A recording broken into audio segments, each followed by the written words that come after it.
the way you guys like it, I know. If you're in America, what an early morning fight this was. But the monster strikes again. Naoya Inoue doesn't just defeat Stephen Fulton Jr. in what looked to be a 60-40-esque kind of fight towards the monster.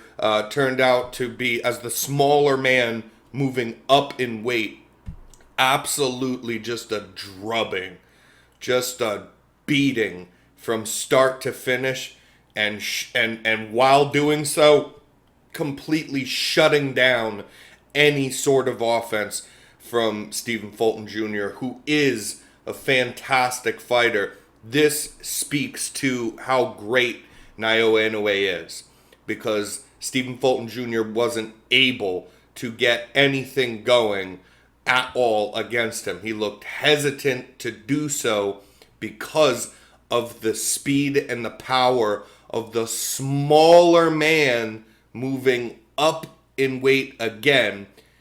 And we get an 8th round stoppage from Naoya Inoue, who dropped Fulton beforehand with a bad drop. A vicious follow-up to up top that set him down with his head crashing on the canvas. This was so brutal, and I thought this would be a highly competitive fight in which I did pick Inoue to win, but I thought this fight could very well go the distance, if not very late, not necessarily as early as the 8th round, and with bad drops beforehand. Yeah, this was crazy. Stephen Fulton Jr., who is a fantastic fighter, never known for having the power, certainly just was not at all able to discipline Naoya Inoue from stepping in on him. Inoue came out sharp and strong with that jab. That jab set the tone for this fight, as it should in boxing. I want to say something here. This again, the smaller man. I think there was a 4.5 inch reach disadvantage for Inoue. He looked like he was longer, and because of the way he fights, because of the stab jabs down to the body, because of the pacing forward with his combinations. And Cool Boy Steph Schelling he was scared to throw back because you're going to leave yourself exposed more. Listen, Naoya Inoue, it's simple as this. Right now we're going to have that Spence Crawford fight, right? This is maybe the best week in boxing here. But we're going to have that Spence Crawford fight, and we'll talk more after then. As it is right now, Naoya Inoue shouldn't have been anywhere less than number 3 on your pound-for-pound list, and really, like, most people have him around 2. How about this? He's my number 1 pound-for-pound fighter right now. Naoya Inoue looks like he can continuously do this. I get Pacquiao vibes from Naoya Inoue as far as starting off around the same weight class. I believe maybe Pacquiao was like 106, Inoue 108, starting off, moving up. Now, he just moved up and unified 2 of the 4 belts in this fight against, hands down, you guys have to understand this, the best fighter in that division before he moved up there. Stephen Fulton Jr. totally would have. He was supposed to get that Akhmadaliev fight and get those other 2 belts, which he absolutely would have, especially since Akhmadaliev went on to fight somebody else you never even heard of and lost the titles. So that guy's next in line for Naoya Inoue is going to collect those other 2 belts and become a unified champion, fully unified in 2 different divisions.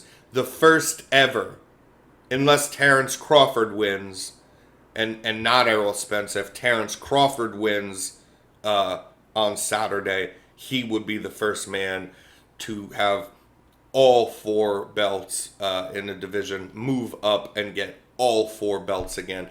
But Pacquiao's style of moving on up and getting belts even when they're not completely unified, but moving up and down through 8 different weight divisions, Literally, this is something that we can totally see from Naoya Inoue happening here. And I mean that. He's just built for it.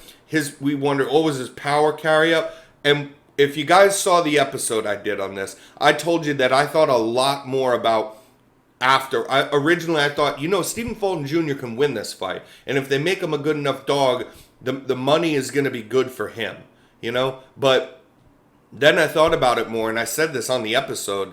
The reason I changed my pick is because I gotta say, I put no kind of credence when I have to think about does his power translate. Like, Naoya Inoue is destroying people. And then you're only moving up a couple pounds, so it is different. Don't get me wrong. But when you have a guy that's that goddamn powerful, and this is what I said on the show, that is why I really changed my perspective on putting any kind of thought into, will his power translate? It's going to be good enough, But I wanted to see how good. It's great. It looks better than ever. For fuck's sake. This guy is going to move up another weight class after this, and then another one after that. He's only 30 years old. He has the time to do it. This goddamn dragon is trying to she's going to slide off of me because she's actually stupider than she looks. But I love her, okay, guys?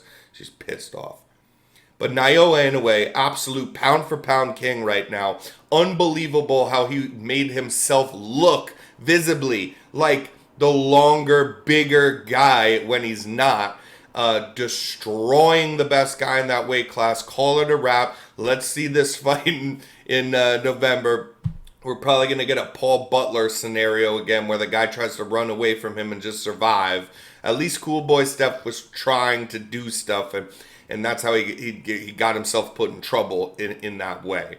But yeah, these belts will be collected, and he is my pound-for-pound number one fighter at the moment, hands down. We're going to have to see what happens with Crawford Spence. The jab was unreal. He had like a up jab deal that he would mix in there as well, right off from the start, and just made Stephen Fulton Jr. right away just be like, well, shit, all right, I really don't want to get hit by you much. If you're just jabbing me and snapping my fucking head back like this, I really don't want to get hit that much by you. And just caught the respect from there on out. So then when it becomes, let me be more defensive, that's a problem. Because you know how good, you guys would hate on Stephen Fulton Jr. for saying that he doesn't have a lot of knockouts because he's not a power guy. What he is, and the reason he's been able to have these great wins, underdog wins, last 3 world-class opponents and beat them. 2 of them were undefeated.